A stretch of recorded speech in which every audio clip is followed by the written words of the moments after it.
You will discover how to let love flow from this audiobook. Humble the Poet is a multifaceted individual who has worked as a rapper, poet, novelist, former teacher, and Canadian Punjabi. He is not, however, an authority on relationships. In reality, he suffered a horrific breakup with his now ex-fiancée just a few weeks prior to beginning to write his book about love. So why should you be interested in his dating advice? Because love is a journey rather than a destination. Even when you realize you've jogged in a dead end, you still need to keep going. So who better than someone who has made a few incorrect turns himself to lead you on this path? Love is a verb, not a noun. Love frequently brings stories and films to an end. The best buddies eventually tie the knot, the girl gets the boy, and the family is reunited. Even though these stories have nice endings, people are nonetheless left without a somewhere to go. The ultimate objective is seen to be love. But what follows? We've developed the habit of treating love like the finish line of a race in real life as well. To be honest, we approach the majority of issues pertaining to our pleasure in that manner. We believe that once we can cross this envisioned finish line, whether it be getting our dream job or finding a partner, we will then truly be content. And if we haven't gotten there yet, we excuse it by telling ourselves that we still haven't done enough. Or far worse, since we are still insufficient. Robert Holden, a psychologist, refers to this as destination addiction. But love, like happiness, is a journey rather than a destination. You'll discover that love is all around you once you begin doing it rather than searching for it. Like our affection for ice cream or football games, there is small l, love. Then there is big L, love, which includes our affection for our partner's funny giggle or our grandmother's wrinkled hands. Because you don't want to confuse the two, it's crucial to tell them apart. Love in small L's is like a tasty little treat. It doesn't require much effort to obtain and is all about pleasure and instant delight. But big L love is the filling dish that everyone craves. It's the kind of love that makes you feel connected and at peace while yet feeling profound and life-altering. In your interactions with your lover, family, and self, you should strive for big L love. But there is no happily ever after with big L love. More accurately, we're happy working on it. Big L love requires consistent, intentional, and continual effort to maintain. For instance, it necessitates open communication with others and with oneself. What do you actually desire? How can you get what you want? How can your partner support you in meeting them? Waiting for your partner to figure it out will just cause irritation and contempt. Tell the person you love how you want to be loved. And maybe most significantly, make an attempt to love your partner in the manner in which they desire to be loved. As you can only receive love in proportion to what you offer. Start loving more in order to gain greater love. Consider the persons in your life that you cherish the most. Whether it be your spouse, mother, best friend, or someone else. Take this into account, you don't genuinely love them. What? You got it correctly. Our conception of love implies that it flows from point A to point B like a telephone line. It implies that only one person may receive your love and that the call only connects when that person picks up the phone. But do you still have any memories of your first love? The love that fills you with exhilaration, excitement, and giddiness comes from deep within you and overflows everywhere. It is neither created by or confined to a particular individual. You can even experience affection for persons who are no longer in your life because of this. Love is an ocean, not a phone line. You should therefore think of others as portals to the love that is all around you, rather than as causes for your love. You must access it on your own. You can be shown many different paths to love, but you must choose them for yourself. This means that you must get better at accessing love if you want to experience more of it. And doing so begins right at home, with learning to love oneself. Treating yourself as you would your best friend is the golden rule for loving oneself. To do this, you must work hard to attain your objectives while also being aware of when it is time to take a break. It entails putting your previous mistakes behind you and resolving to do better moving forward. It entails self-reflection and defending oneself when one's boundaries are being broken. But it also entails exposing your own self-deception. You get the idea. The top focus in your life should be your connection with yourself. Being selfish has nothing to do with this. People who are genuinely selfish expect others to cater to their every desire. You learn to take care of your needs on your own when you practice self-love. This enables you to be more benevolent toward individuals rather than less. The way you love yourself can also serve as a model for how to love others. You can apply concepts like attunement, forgiveness, and active listening to yourself before using them with others. You may give more love if you feel greater love. And you'll experience greater love in return if you give more love. It's a positive cycle. Love entails being truthful to oneself and to others. We all harbor secrets. A Columbia University survey found that the typical person keeps around a dozen things. They haven't revealed half of those secrets to anyone. Now, having secrets isn't necessarily a bad thing. There are undoubtedly some things you're just not ready to tell the world about. However, hanging on to information that no one else is aware of can have severe emotional negative effects. You might experience guilt, worry, and paranoia as a result. The main problem is that it makes you feel isolated. All of these emotions prevent you from experiencing love. It's true that love thrives on openness. You don't have to scale the roof to yell out your most intimate, darkest secrets. However, it does entail being truthful with yourself. Recognizing when you're feeding your ego rather than your soul is necessary for this.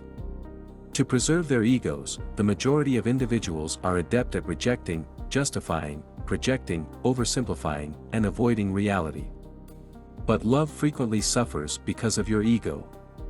It ignores what genuinely nourishes you in favor of scrumptious tiny goodies like attention, likes, and follows. Giving others the impression that you are a vegan all the time is an act of vanity, whereas becoming a vegan is an act of love. Love has such immense power because it destroys your ego. It causes you to think we instead of I. But the more your unreasonable, impulsive, and delusional ego becomes, the more difficult it is to get rid of. And the more challenging it is to find big L love. A part of being honest is adhering to your morals. If you're having trouble figuring them out, consider this: who are the people you most look up to? What do they share? Furthermore, they might not care what other people think of them because they are brutally honest, fiercely committed to justice, or simply don't care. Being truthful also implies that not everyone will like you. That is merely a fact. There are far too many people to please in the world. Being shunned by your fellow people in the hunter-gatherer era meant almost certain death. That explains why it still hurts so much. Rejection won't kill you now, though. Consider that you have to live with yourself every day when deciding whether to compromise on yourself or others. Do you have to tell your best friend that you detest their new haircut in order to be honest? Most likely not. To spare the sentiments of a loved one, it's completely acceptable at times to tell a white lie. However, bear in mind that each of your deepest, darkest secrets carries a small amount of weight with it. You'll feel less alone if you can talk about them with just one person, who might be a professional like a therapist. To love is to adore everything. Everyone is familiar with the cruel inner voice that tells them they are not yet worthy of love. All they have to do to earn 6 figures, develop washboard abs, and overcome all of their traumas is become flawless, and they will at last be worthy of love. You realize the issue, right? That voice in your head is lying to you, as confirmed by Humble the poet. Love is the reverse of perfection. Consider this: how many of the individuals you cherish are flawless? Exactly. You don't have to work for love. Unfortunately, social media isn't doing a great job of encouraging people to remember that. The highlight reels you undoubtedly look through every day don't inspire you to improve, they instead hinder it. They force you to draw a line between perfect and terrible, leaving no room in between. However, everyone, including your most cherished or resented influencer, actually lies somewhere in the middle. The cure is to concentrate on advancement. Remind yourself that progress toward improvement is made in small steps, and that perfection itself is impossible to achieve. This serves as a reminder to accept people as they are, flaws and all, and not for what you wish they could be.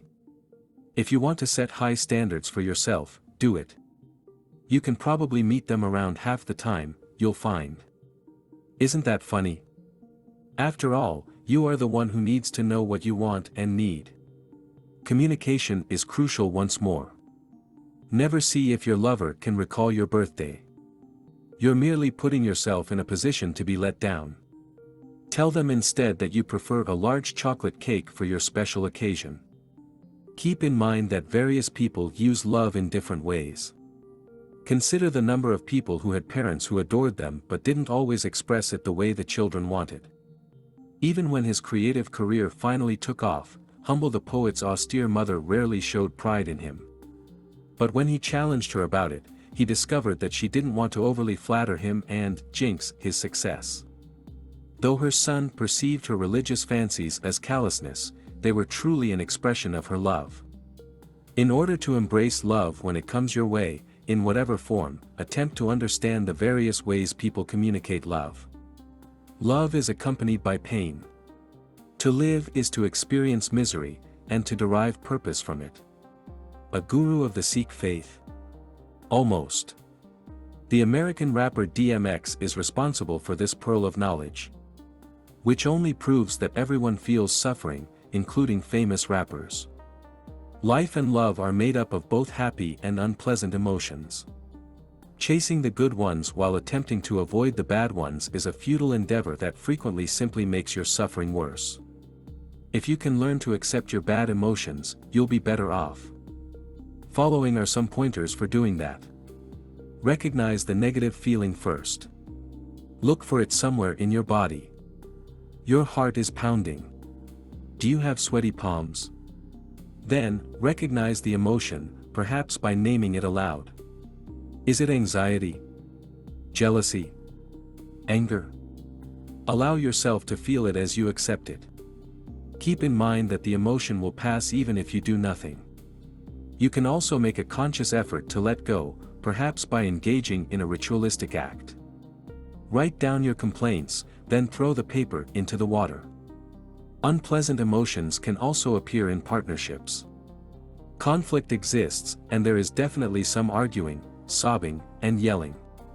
Conflict, however, can be a chance for you to assert yourself as separate individuals and discuss your boundaries if you remember the lessons you learned from previous conflicts, such as being truthful with yourself and your partner, listening to them, accepting their flaws, and knowing when to let go. Of course, it's not good if you use a disagreement with your partner as an occasion to exert your control, be too critical, or even be malicious. However, even healthy partnerships eventually need to terminate. You can't help breaking hearts and getting your heart crushed. That is also a component of love. Humble the poet was once told a tale by a yoga instructor about a little child who was wandering through his village while displaying his heart to everyone. He was extremely proud of his brand new, shiny, and bright heart. This is not a beautiful heart, this is. An elderly guy suddenly emerged from the shadows. The elderly man extended his heart. It was fearful, tired, and dreary. He stated that only a used heart is a lovely heart as the locals stared at him in confusion. So always keep in mind that hearts are for use. Use yours for love if you want to. Love is a journey, not a destination. You only need to tune in if you want to find it. That entails practicing it on yourself by being truthful, being responsible for your actions, and appreciating your development. Giving it away entails accepting others as they are, loving them in spite of their flaws, and listening to them. You'll discover that it's all around you if you pursue love the verb rather than love the word.